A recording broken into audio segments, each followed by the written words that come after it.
बाज शिकारी और हीरा। एक बार एक शिकारी जंगल में शिकार करने के लिए गया। बहुत प्रयास करने के बाद उसे जंगल में एक बाज पकड़ लिया। शिकारी जब बाज को लेकर जाने लगा तब रास्ते में बाज ने शिकारी से कहा, तुम मुझे लेकर क्यों जा रहे हो? वो शिकारी बोला, मैं तुम्हें मारकर खाने के लिए ले जा रहा हूँ। बाज ने सोचा कि अब तो तेरी मृत्यु निश्चित है। वह कुछ देर यूं ही शांत रहा और फिर कुछ सोचकर बोला, देखो, मुझे जितना जीवन जीना था मैंने जी लिया और अब मेरा मरना निश्चित है। लेकिन मरने से पहले मेरी एक आखिरी इच्छा है, बताओ अपनी इच्छा। शिकारी ने उत्सुकता से पूछा। बाज ने बताना शुरू किया, मरने से पहले मैं तुम्हें दो सीख देना चाहता हूँ।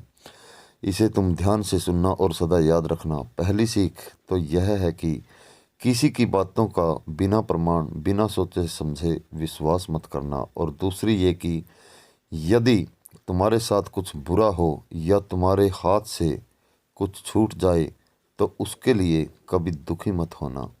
शिकारी ने बाज की बात सुनी और अपने रास्ते आगे बढ़ने लगा।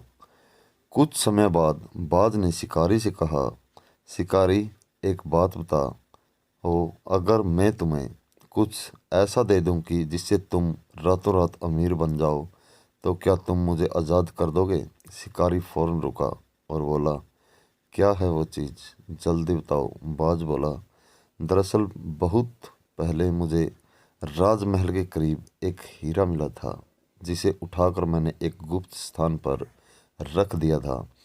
अगर आज मैं मर जाऊंगा तो वो हीरा ऐसे ही बेकार चला जाएगा।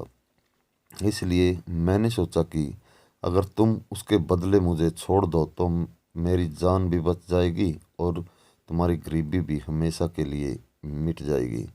यह सुनते ही शिकारी ने बिना कुछ सोचे समझे बाज को आज़ाद कर दिया और वो हीरा लाने को कहा। बाज तुरंत उड़कर पेड़ की ऊंची शाखा पर जा बैठा और बोला, कुछ देर पहले ही मैंने तुम्हें एक सीख दी थी कि किसी के भी बातों का तुरंत विश्वास मत करना, लेकिन तुमने उस सीख का पालन नहीं किया। दरअसल मेरे पास कोई हीरा नहीं है और अब मैं आज़ाद हूँ।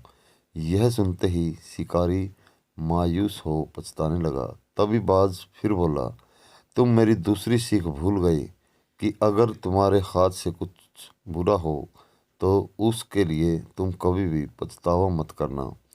इस कहानी से हमें ये सीख मिलती है कि हमें किसी अनजान व्यक्ति पर आसानी से विश्वास नहीं करना चाहिए और किसी प्रकार का नुकसान होने या असफलता मिलने पर दुखी नहीं होना चाहिए, बल्कि उस बात से सीख लेकर भविष्य में सतर्क रहना चाहिए। दोस्तों, ऐसी ही मोटिवेशनल कहानियाँ सुनने के लिए हमारे चैनल को सब्सक्राइब करें और बेल आइकन को प्रेस कर लें ताकि आगे आने वाली वीडियो का नोटिफिकेशन आपको मिलता रहे। आपको यह वीडियो कैसी लगी आप हमें कमेंट करके बता सकते हैं। और दोस्तों, कहानी को लाइक करके शेयर करना न भूलें। तब तक के लिए धन्यवाद।